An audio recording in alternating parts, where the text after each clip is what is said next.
বিসমিল্লাহির রহমানির রহিম। আসসালামু আলাইকুম বন্ধুরা, কেমন আছেন? আশা করি ভালো আছেন। আমিও ভালো আছি। দেশ এবং দেশের বাইরের থেকে যারাই আমার এই ভিডিওটা দেখতেছেন তাদেরকে আমার রান্নাঘরে স্বাগতম। আজকে আমি দেখাবো উত্তরার বড় বড় রেস্টুরেন্টের কলিজা দিয়া ভাইরাল একদমই খুবই মজাদার সিঙ্গারা রেসিপি। মুরগির কলিজা অথবা গরুর কলিজা আপনারা চাইলে খাসির কলিজা দিয়েও বানাতে পারেন। এই সিঙ্গারা রেসিপিটা এতটাই দুর্দান্ত বা এতটাই টেস্ট ভালো আসে, আর কতকাল খাবো জামাল অথবা কামালের এই সামনের রাস্তার মোড়ের হোটেলের সিঙ্গারা মানে পেট খারাপ হওয়ার সম্ভাবনা। অথবা বড় বড় কোনো রেস্টুরেন্টে আর যেতে হবে না সিঙ্গারা খাওয়ার জন্য, বাসায় বানিয়ে নিতে পারবো এরকম দুর্দান্ত সুস্বাদু সিঙ্গারা রেসিপি।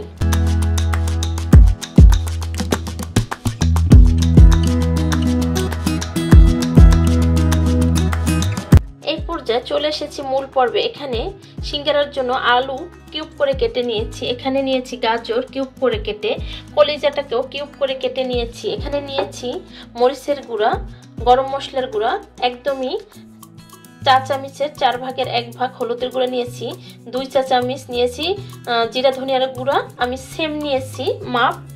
এখানে নিয়েছি 1.5 চা চামচ রসুন পেস্ট, নিয়েছি আদা পেস্ট সেম 3 চা চামচ, পেঁয়াজ পেস্ট, লবণ নিয়েছি স্বাদ অনুযায়ী। এখন এখানে আলুটা একটু সিদ্ধ করে নেব।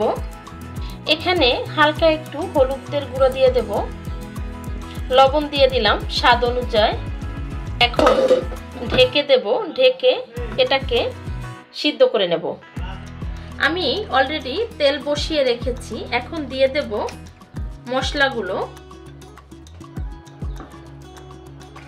দিয়ে দিচ্ছি গুঁড়ো মশলা,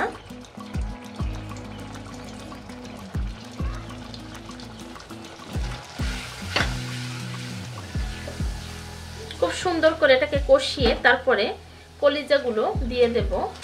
এই পর্যায়ে দিয়ে দিচ্ছি কলিজাগুলো হয়ে গেছে, আমি 12 মিনিটের মতো কষিয়ে নিলাম অফ ক্যামেরায়।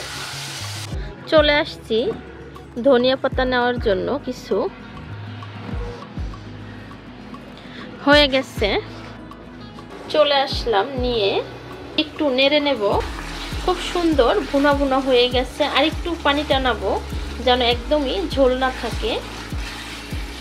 এটা কিন্তু একদমই হয়ে গেছে, নিচ দিয়ে দেখতেই পাচ্ছেন লেগে গেছে। এই পর্যায়ে এটার চুলাটা আমি অফ করে দেব, অফ করে দিয়েছি। এই আলুটা দেখে নেব। এখন কেটে রাখা গাজরটা দিয়ে দিলাম। আপনাদেরকে আমি স্টেপ বাই স্টেপ দেখিয়ে দেব সিঙ্গারাটা কিভাবে করলে মজা হবে। আবার কিছুক্ষণের জন্য ঢেকে দেব।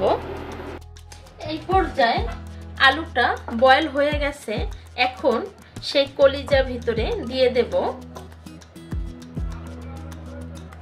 এখানে আরেকটা প্যান বসিয়ে দিয়ে এখন এটাকে পাঁচফোড়ন দিয়ে তেলে দেব। একটু দিয়ে দেব 1/2 চা চামচ। আমার অফ ক্যামেরায় রসুনটা পড়ে গেছে, এখন রসুনটাকে ভেজে নেব। দিয়ে দিচ্ছি 1 চা চামচ পাঁচফোড়নের গুঁড়া, দিয়ে দিচ্ছি 1 চা চামচের একটু কম মেথির গুঁড়া। এখন এটাকে সম্পূর্ণ ঢেলে দেব। খুব সুন্দর করে নেড়ে এটাকে মিলিয়ে নেব। তারপরে ধনিয়া পাতা, কাঁচা মরিচ এবং কাঁচা পেঁয়াজ অ্যাড করব এটার সাথে। হয়ে গেছে, এখন এটাকে নামিয়ে নেব। এখন দিয়ে দিচ্ছি ধনিয়া পাতা, দিয়ে দিচ্ছি কাঁচা মরিচ কুচি, দিয়ে দিয়েছি পেঁয়াজ কুচি। এখন এটাকে নেড়ে মিলিয়ে নেব। হবে না 5 স্টারে অনেক দাম দিয়া খেতে বা সেরাটন সোনার গায়ে অথবা মোড়ের দোকানের জামালের দোকানে হাত না ধুয়ে বানানো সিঙ্গারাও খেয়ে পেট খারাপ করার দরকার নাই। বাসায় বসেই পেয়ে যাবেন 10 টাকার সিঙ্গারা 30 টাকার পিস অনুযায়ী। এতটাই সুন্দর বা লোভনীয়, এতটা সুন্দর করে প্রসেসিং করে অল্প সময় বানিয়ে নেবেন বাসায় সিঙ্গারা রেসিপি। আমি ফ্লিঞ্চটাকে, যেটাকে ভাজি বলে কলিজার, সেটাকে আমি একটা বাটিতে উঠিয়ে নিয়েছি। এখানে আটাটাকে রেডি করে নিয়েছি, আমি ময়দা নিয়ে নেই, কালো জিরা, লবণ, তেল। আমি এটাকে মাখিয়ে নেব অফ ক্যামেরায়, না ভিডিওটা অনেক বড় হয়ে যাচ্ছে। হয়ে গেছে আমার এটা খুব সুন্দর করে মাখানো। এখন ছোট ছোট করে লেচি কেটে নেব। এই সিঙ্গারাটা মূলত খুবই ভাইরাল উত্তরাতে, একটা রেস্টুরেন্টে কলিজা দিয়ে সিঙ্গারা, সেই রেসিপিটাই আজকে আমি আপনাদের সাথে শেয়ার করছি। ছোট ছোট করে এভাবে লেচি কেটে নেব, দেখতে পাচ্ছেন এভাবে লেচিটা কেটে নিয়েছি। এখন 20 মিনিটের জন্য রেস্টে রাখবো। এই পর্যায়ে হয়ে গেছে। এখন আমি সিঙ্গারাটা বানিয়ে নেব। আমি কিভাবে সিঙ্গারাগুলো বানাই সেটা আপনারা অবশ্যই ফলো করবেন। অনেকে সিঙ্গারার কাপটা কিন্তু বানাতে পারে না, তো আমি অবশ্যই বলবো আপনারা যারা না পারেন তারা অবশ্যই এটা ফলো করবেন, কিভাবে আমি সিঙ্গারার কাপটা বানিয়ে নিই। এটা আমি একদম সমান সমান করে কেটে নেব। হয়ে গেছে।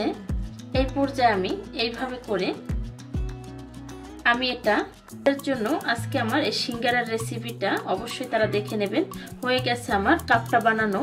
এখন আমি পুর দিয়ে নেব। আর এভাবে যদি আলু এবং ধনিয়া পাতা, কাঁচামরিচ, মুরগির কলিজার এই পুরটা দিয়ে সিঙ্গারাটা বানাইয়া খান, অবশ্যই অনেক টেস্ট। এটা বলার কিছু নাই, এটা সবাই আমরা জানি যেটা কিরকম টেস্ট হতে পারে।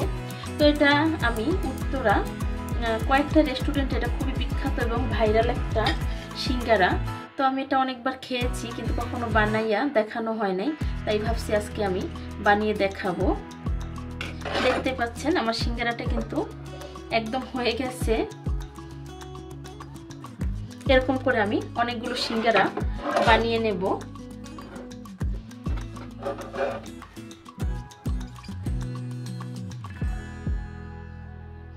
আর সিঙ্গারার কিন্তু একদম যে শীতটা কিন্তু একদম করবেন না, পাতলা করবেন না, শীতটা অবশ্যই একটু মোটা রাখবেন।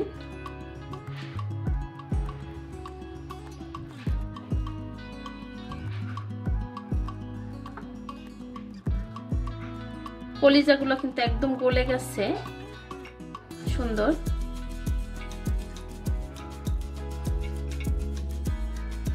এইভাবে ধরতে হবে, এইভাবে হাতটা দিয়ে এইভাবে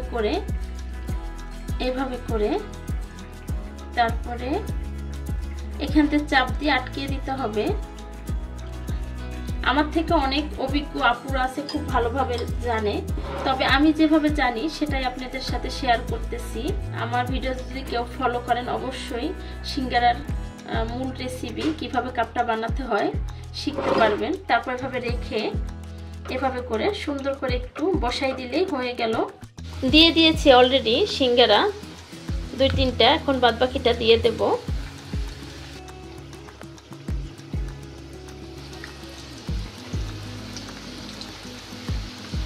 এগুলো এখন খুব সুন্দর করে মুচমুচো করে সুন্দর করে ফ্রাই করে নেব।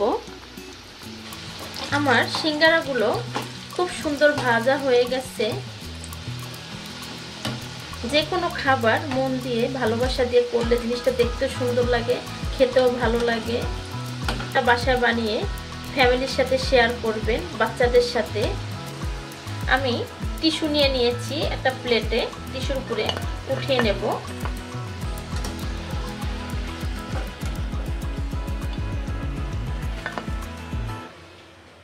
আমি দিয়ে দিচ্ছি আবার।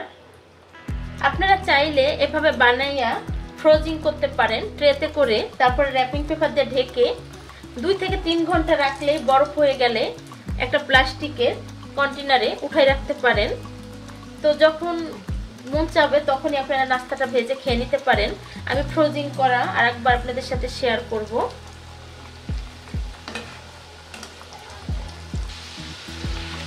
আপনারা চাইলে ডিপ করেও ফ্রাই করতে পারেন বা এভাবে হালকাও রাখতে পারেন। আমি কিছুটা ডিপ করব, কিছুটা হালকা ভাজবো। হয়ে গেছে, এখন উঠিয়ে নেব। আমি 2 ভাবেই আপনাদেরকে ভেজে দেখিয়ে দিলাম। প্রিয় বন্ধুরা, হয়ে গেছে আমার আজকের সিঙ্গারা রেসিপি। দেখতেই পাচ্ছেন যে কতটা সুন্দর করে আমি সিঙ্গারাটাকে ফ্রাই করে নিয়েছি, একদমই মুসমুসে। আমার রেসিপিটা যদি ভালো লেগে থাকে অবশ্যই লাইক, কমেন্ট, শেয়ার করবেন, সাবস্ক্রাইব করে দিয়ে আমার পাশে থাকবেন। যে সমস্ত বন্ধুরা ফেসবুক থেকে দেখতেছেন তারা ফলো দিয়ে রাখবেন। আজকের রেসিপি আমার এই পর্যন্তই। ভালো থাকবেন, সুস্থ থাকবেন। আল্লাহ হাফেজ। আসসালামু আলাইকুম।